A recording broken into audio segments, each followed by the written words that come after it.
Hey guys, it's Kim here with Fairily Fiber Fun. Thanks for joining me on part 2 of our Stripes from Solids series. Today we are working with descending width self-striping yarn, or rather a variation of that, but we will get into the details of that in just a moment. So before we get into the whole hullabaloo of making this descending width self-striping yarn, I would like to say welcome to the new viewers and welcome back to returning viewers. If you haven't already, please hit that subscribe button and don't forget to hit the notification bell so you don't miss new videos as they come out. And if you enjoyed today's episode, please give it a thumbs up. And don't forget to leave comments, questions, and suggestions down in the comment section below. I love to hear from you, and I love to read and answer your comments, questions, all of that. It makes my day. Every time I receive a comment, it just brightens my whole day. And being able to answer a question also brightens my day. So don't be shy. Tell me what you think about today's video. Ask me any questions you feel like asking, and I will answer just as quick as I see your comment. All right, so let's get into the show, shall we? Okay, so here I've got the descending width self-striping all laid out. And this is the amount of each color that I'm using for one stripe of each color. And then I took that same amount and I split it into two. So the next stripe will be half the width. There's the two. And then we have the three. So I split one of the bundles into three. So originally I chose 4 bundles, about the same. And then last we have that same bundle split into 4 so that the stripes will become smaller as we go. Now there will be repeats of the sizes because that's how I split the fiber. But you can do this any way you want to.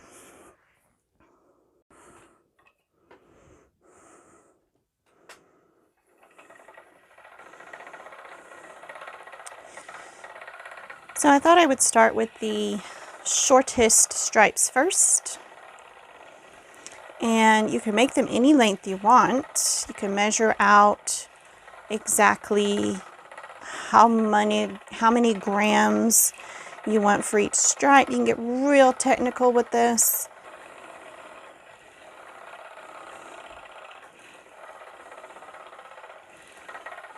I did not weigh this fiber out, so I don't know how much I'm going to spend before it's all said and done. And I didn't weigh each bundle to see if they were about the same amount. Like I said, you can get super technical with this, but I'm not. Just don't really feel like getting all sorts of technical. I like to sit down and spin and just enjoy the process. I don't like getting super technical. But I have in the past figured out how many yards the stripes are and how that translates into knitting something like fingerless mitts or just a tube. Naturally, I no longer have that information, so I don't particularly want that. That's something else.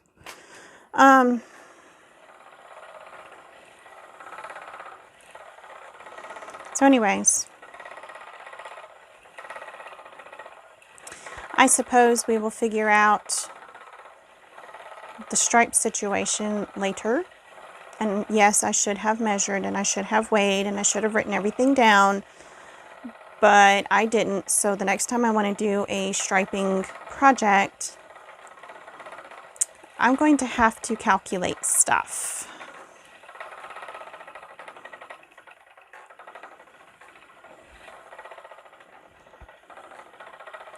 Now I'm spinning these sort of in the order of the rainbow minus whatever's missing.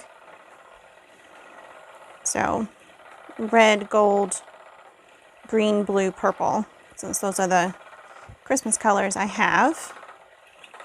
You don't have to do that like this. There's other ways to do stripes. I just took the individual colored bats and broke off chunks to use. Anyways.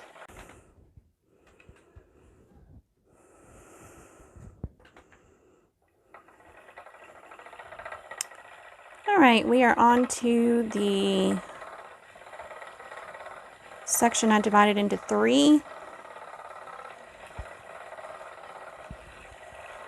So we're going to have 3 sets of stripes that are fairly similar in length, and they are significantly longer because they are, divided, the fibers divided less times.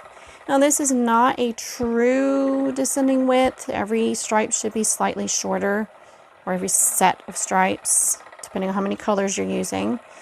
But what I'm doing would work well for something like a sleeve for a sweater, where you start off with, if you're doing top down, with a very large circumference for your arm, especially my arms, they're quite large.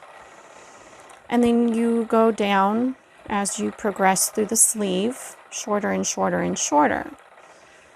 But it's a slow progression, not a fast progression. So I will have to give that a try at some point and see if this type of striping setup would work well for sleeves.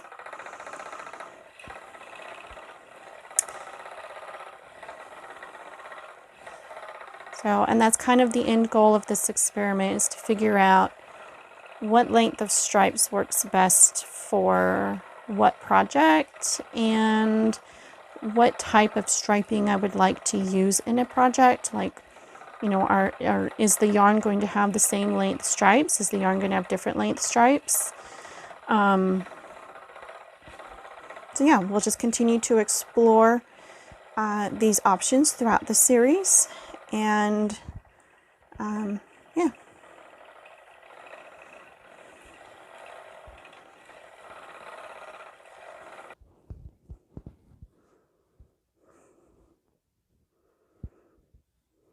I have to say, it really helps to lay the fibers out in the correct order, because I just spun one of my sets of stripes with the red and gold in the wrong order.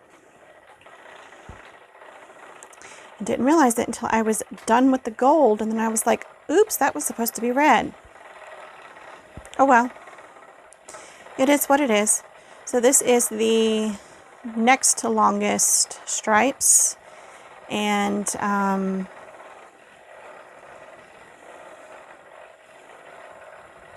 this little project's coming along quite quickly.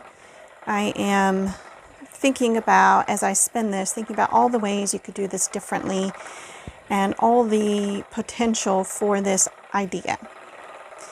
So you could do this concept, choose, say, 3 different colors, have your stripes weighed out, each color weighed out, so that you have, let's just say you want 2 really long repeat stripes, and then you want 1 really short. You could totally do that. Or you could take your 3rd color and divide it in half and put it 1st and 3rd, or 2nd and 4th in your order. Or you could do 2 short and 1 long. You could do anything with this method. Absolutely anything. Use any number of colors. The possibilities are endless. Your imagination is the limit. I don't think I'm going to use that little bit. So if you can think of a way to make your own unique striping yarn, then do it. How do you want your stripes to look? You should absolutely do it. I am considering doing this series over again with all the logistics and weighing everything out and all of that. But if I'm going to do that, it's going to be as paid classes, because that's a lot of work to go through. So I have to figure out which platform I would like to use for the teaching content.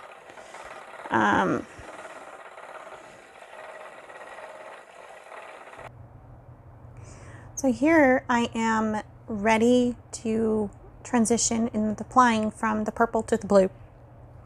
And I have the transition pinched between thumb and finger, and I'm going to try to pull the next loop out where I'm turning that strand into 3, where the blue is not part of this particular loop and the purple will not be part of the next loop. So I'm trying to line that transition up at the bottom of the loop I just pulled out, which can be a little bit tricky. And there's of course a little bit of marling going on where there's a color transition, so it isn't 100% perfect, but ideally this makes a very crisp stripe instead of a very long section of marled yarn. So sometimes when plying away, I get carried away and I miss a transition, and then I have to figure out what to do to fix it. And oftentimes untwisting that strip of chain ply that you already did just isn't feasible. So, and you can see I'm kind of struggling a little bit with the twist energy in the single here. It's driving me nuts because I'm used to letting my yarns rest a bit before I ply, just a couple of days maybe. Depending on how thin they are. If they're super thin, maybe a long time. Now here I've missed transition, didn't see it coming up, and so I have a very, very short piece. Now, do you try to pull a teeny tiny loop through, or do you just ignore it and go for it? In this case, I decided to ignore it. It wasn't worth trying to get a teeny tiny loop pulled out to make the transition fall in the right spot. So there will be more marling there, but that is okay. It is not the end of the world, and I wouldn't stress it if it's like 2 or 3 inches and you just can't seem to get that loop to do right that short, because 3 inches equals 1 inch of chain. So, you know, if you don't catch it before you've closed your loop or before you've added twist into the active loop, then you kind of have to deal with a little bit of marling. So if you know, marling isn't that bad, but if you're really wanting to prevent marling and keep those crisp transitions, then you might want to slow down, because I'm spinning, or plying rather, really fast, and this is just my normal speed. I get some pigtails here and there because I'm not paying as much attention as I should to whether or not all the singles are under tension. So going too fast can cause problems, and right here I think I just had a little pigtail that got stuck, and I had to carefully wiggle it out without breaking the yarn. But anyway, it is not good to ply super fast, but I do it all the time because I don't enjoy plying. So it's up to you how you want to do it. And oh goodness, I learned here that when your transition comes and you put it in the wrong place, it's impossible to untwist enough to fix it. That's what I'm trying to do right here. It's like, okay, let's see if we can fix this, and then it really didn't work, so I gave up. Literally just gave up. Nope, that's not gonna do. Anyways, we just went with a long section that had one strand the wrong color. It is what it is. All right, so I hope you guys enjoyed today's episode, and you learned something interesting. And as per usual, I will see you in the next one. Bye, guys.